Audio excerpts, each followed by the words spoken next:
আপনি দেখছেন news now, আমরা জানি কোনটা খবর।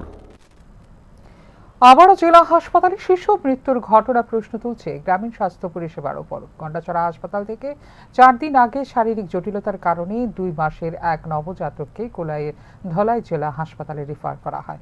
সেখানে শিশু বিশেষজ্ঞ ডাক্তার পবন তিপুরমার তত্ত্বাবধানে চিকিৎসা চলছিল শিশুটি, কিন্তু শুক্রবার দুপুরে হঠাৎ মৃত্যু হয় নবজাতকের। শিশুর মৃত্যুর ঠিক আগেই ডিউটি নার্স 2টি ইঞ্জেকশন পুশ করেন এবং এরপরেই নবজাতকের অবস্থার দ্রুত অবনতি ঘটে বলে অভিযোগ করে মৃত শিশুটির পরিবার। তাদের দাবি, ইঞ্জেকশন নেওয়ার পরপরই শিশুটি অস্বাভাবিক লক্ষণ দেখাতে শুরু করে, যেখানে কিছুক্ষণের মধ্যেই মৃত্যু হয় শিশুটির। এদিকে শিশুটির মৃত্যুর পেছনে অন্য কারণ থাকতে পারে বলে দাবি করেছে হাসপাতাল কর্তৃপক্ষ।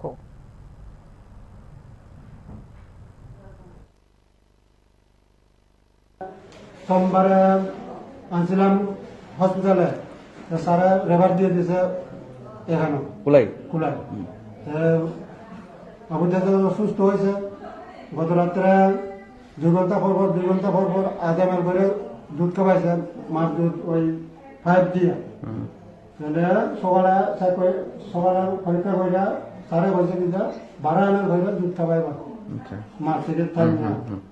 তাহলে আমি বাইরে রয়েছি, তাহলে ফলাদার বৌমা থাকে গাড়ি আর করতে পরে ফলাদারে বার করে দিয়েছে, 2টা ইঞ্জেকশন মারি দিয়েছে। আচ্ছা, না যে এরপরে অল ফলাদা হইব।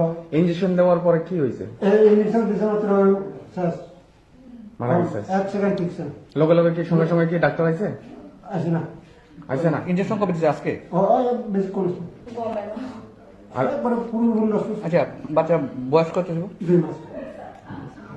আমার রুমে ডাক দিছে, গেছি এখানে ওই আমার কোথায় কি কইছে?